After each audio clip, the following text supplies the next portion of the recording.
Located near Moab in southern Utah, Arches National Park preserves thousands of natural sandstone arches, as well as many other unusual rock formations. The extraordinary features of the park create a landscape of contrasting colors, landforms, and textures that is unlike any other in the world.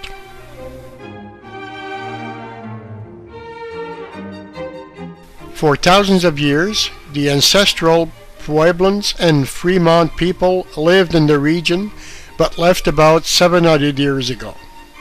Then, the Ute and the Paiute entered the area and were here to meet the first Europeans in 1776 as Spaniards were searching for travel routes across the deserts to their California missions.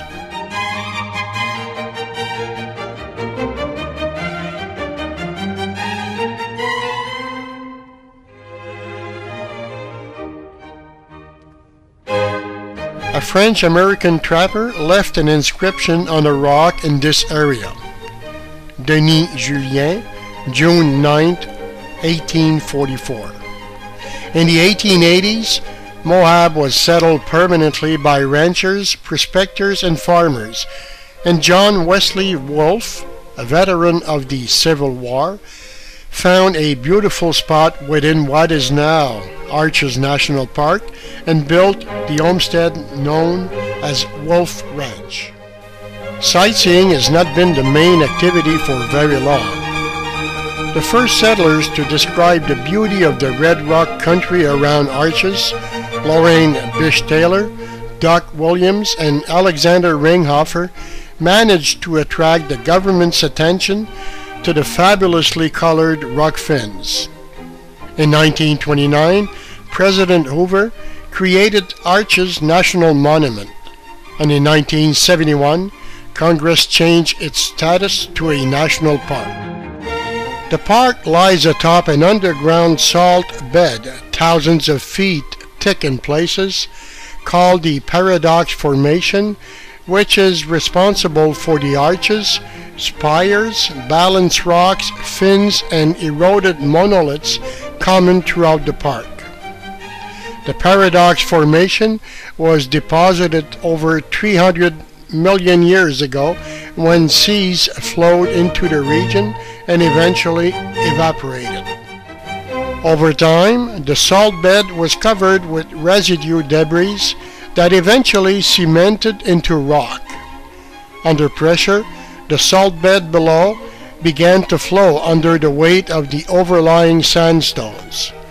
This movement caused the surface rock to buckle and shift, forming domes, cavities, and cracks, which would later contribute to the development of arches. Except for isolated remnants, the major rock formations visible in the park today are the salmon-colored Entrada sandstone, in which most of the arches form, and the tan-colored Navajo sandstone.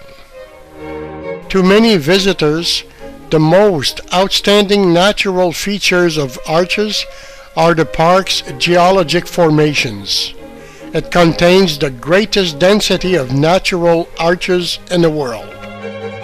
Over 2,000 catalog arches range in size from a 3-foot opening, which is the minimum considered to be an arch, to the landscape arch, which measures 306 feet from base to base. Towering spires, fins, and balanced rocks complement the arches, creating a remarkable assortment of landforms in a relatively small area. Arches is located in a high desert with elevations ranging from 4,000 to 5,600 feet above sea level and covers 119 square miles. The climate is one of very hot summers, cold winters, and very little rainfall. Even on a daily basis, temperatures may fluctuate as much as 50 degrees. Due to its unique features, Arches National Park attracts more than 800,000 people every year.